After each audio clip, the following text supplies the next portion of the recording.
उन लोगों में से कुछ लोगों में से हूं जो राजनीतिक सामाजिक तौर पर पहले दिन से कह रहे हैं कि हम बिल्कुल शराबबंदी के विरोध में हैं। हमारा बस चले तो 48 घंटे में शराबबंदी को यहां से हटा देंगे। क्यों?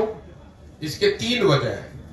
शराबबंदी के जरिए आज तक दुनिया में, सिर्फ बिहार और भारत में नहीं, पूरे दुनिया में कहीं इस बात का प्रमाण नहीं है कि शराबबंदी के जरिए किसी समाज का आर्थिक सामाजिक विकास हुआ है। इस दुनिया में कहीं ऐसा प्रमाण नहीं। अगर होता तो दुनिया में अग्रणी देश हैं जो स्कैंडिनेवियन कंट्री हैं, अब वेस्ट के यूरोपियन देश हैं, अमेरिकन देश हैं, उस सब जगह शराबबंदी लागू होता।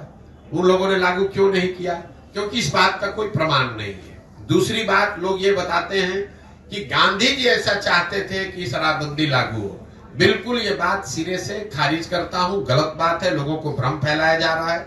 मैं पिछले 2 वर्ष से नीतीश कुमार को और उनके जो भी लोग भी शराबबंदी के पक्ष में है गांधी के नाम पर, मैंने उनको खुली चुनौती दे रखी है। अगर आप गांधी को पढ़ने का, समझने का दावा करते हैं तो मुझे एक पंक्ति गांधी जी का दिखा दीजिए, लिखा हुआ या बोला हुआ, जहां पर गांधी जी ने ये कहा कि सरकारों को शराबबंदी लागू करना चाहिए।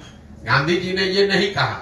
गांधी जी ने शराब को लेकर, शराब न पीने को लेकर एक सामाजिक प्रयास की बात कही है कि शराब पीना बुरी बात है, नहीं पीना चाहिए, समाज को इस दिशा में प्रयास करना चाहिए।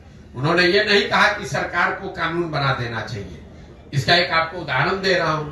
गांधी जी ने कहा कि सबको वेजिटेरियन होना चाहिए, अच्छी बात है, लेकिन कल होकर अगर सरकार ये कानून बना दे कि जो आदमी वेजिटेरियन नहीं है, शाकाहारी नहीं रहेगा, सबको जेल में डाल दिया जाएगा, क्योंकि गांधी जी ऐसा चाहते थे। ऐसा कभी हो सकता है? ये तो गांधी जी की बात, बताई हुई बात का डिस्टॉर्शन है। तीसरी बात, मान लीजिए कि एक बार को शराबबंदी आप लागू, कुछ उसका फायदा है भी, तो फायदा तो तब होगा जब आप शराबबंदी लागू कीजिएगा। जमीन पर बिहार में शराबबंदी तो लागू है नहीं। शराबबंदी के नाम पर शराब के दुकान बंद कर दिए गए, होम डिलीवरी चालू है।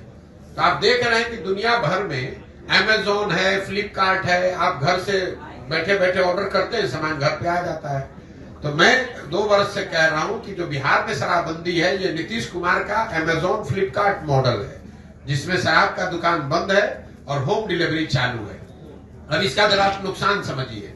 बिहार जैसे गरीब राज्य में शराबबंदी के नाम पर जो ये फसाद खड़ा किया गया है, इसकी वजह से करीब 20,000 करोड़ रुपया का हर साल का नुकसान हो रहा है बिहार की गरीब जनता का। और ये पैसा जा कहां रहा है? ये पैसा जा रहा है भ्रष्ट अफसरों के पास, शराब माफिया के पास, और यहाँ के गरीब जनता का पैसा लूटा जा रहा है। दूसरी बात, शराबबंदी होने से हर गांव में आप देखिए जितने लड़के हैं वो अवैध शराब के कारोबार में लग गए।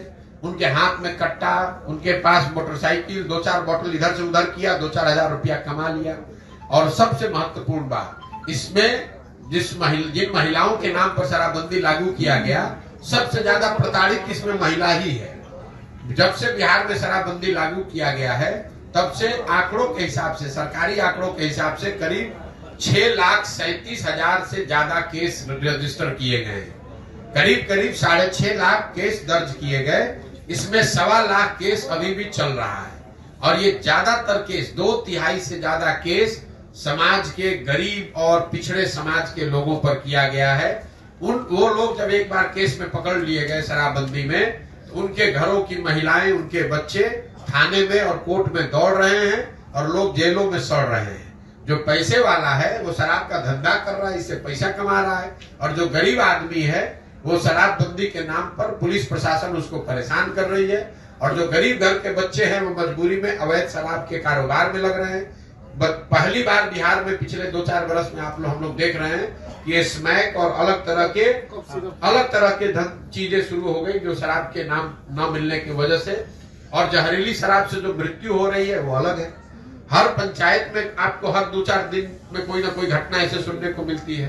तो मुझे लगता है कि शराबबंदी का सिरे से ना इसका कोई आर्थिक आधार है, ना सामाजिक आधार है, ना प्रशासनिक आधार है, ना मौलिक नैतिक आधार है। ये बिल्कुल बिहार को और गर्त में ले जा रहा है। शराब पीना बुरी बात है, सरकार को उसको प्रमोट नहीं करना चाहिए, लेकिन ये लोगों की स्वेच्छा और स्वविवेक पर इसको छोड़ना चाहिए। आपको क्या खाना है, आपको क्या पहनना है, ये निर्णय सरकार नहीं ले सकती है, ये निर्णय लोगों का होना चाहिए। आपका काम है उसको रेगुलेट करना, आपका काम है कि उसमें कोई गलती ना करे। आप जींस पहनना चाहते हैं कि पैजामा पहनना चाहते हैं, ये निर्णय आपका होना चाहिए, सरकार का नहीं, नीतीश कुमार का नहीं। पटना में बैठ के वो तय करेंगे कि आप नाश्ता क्या कीजिएगा और खाना क्या खाइएगा। इसीलिए बिहार की ये दुर्दशा इस आदमी ने करी है।